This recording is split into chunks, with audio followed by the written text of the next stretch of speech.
چھوٹی عمر میں شادیاں کرنا ہماری معاشرتی روایات کا حصہ ہے۔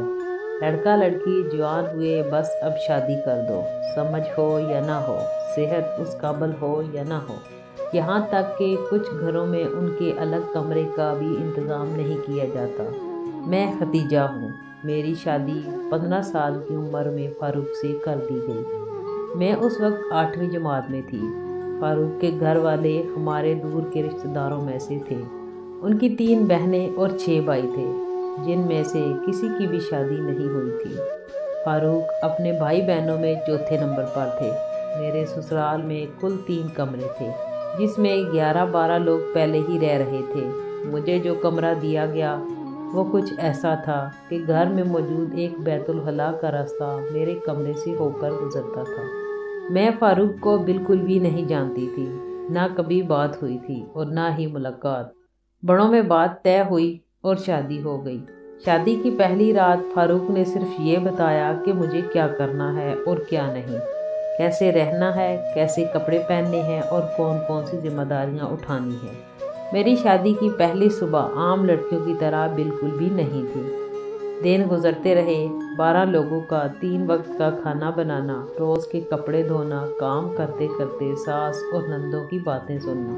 پورا دن مشین کی طرح کام کرنے کے بعد جب فاروق آتے تو ان کے کھانے پینے کا انتظام اور خدمت میں الگ جانا۔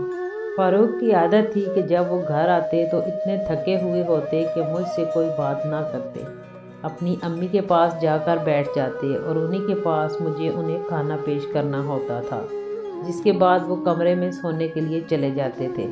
ہم میاں بیوی میں بات چیت کا کوئی رشتہ موجود نہیں تھا، ہم صرف ساتھ رہ رہے تھے، وہ بھی کچھ گھنٹوں کے لیے۔ میرے دیور، جیٹھ اور نندے سب جوان تھے۔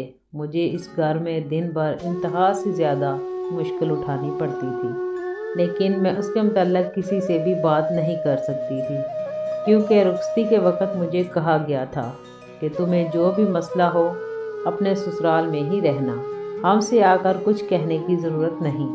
میرے سسرال میں ہر کوئی سرائی کی طرح آتا تھا، کھا پی کر اور بن سنور کر باہر نکل جاتا تھا۔ گھر میں کمانے والے صرف فاروق تھے، اس لیے بھی وہ بہت پریشان رہتے تھے۔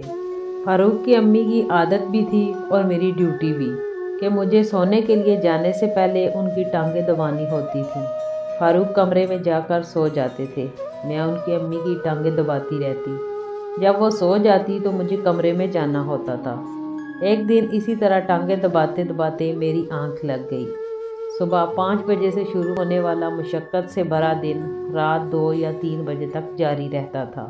آرام کا تو نام لینا کلمہ کفر کی طرح تھا، اس لیے مجھے بالکل خیال نہیں رہا۔ اچانک مجھے احساس ہوا کہ کوئی میری قمیض اٹھا رہا ہے۔ میں نے ذرا سی آنکھیں کھولی تو مجھے اپنے ایک جیٹھ کی شکل دکھائی دی۔ میں چونک کر اٹھی۔ ڈر اور خوف سے مجھ پر سکتہ طاری تھا کہ یہ کیا ہو رہا ہے میرے ساتھ۔ یہ تو میرے معتبر رشتے ہیں، کیا میں کوئی ڈراؤنا خواب دیکھ رہی ہوں؟ چند لمحوں میں کئی سارے ذہن میں آنے والے خیالات کو جھٹک کر جب میں نے دیکھا تو وہ واقعی سچ تھا۔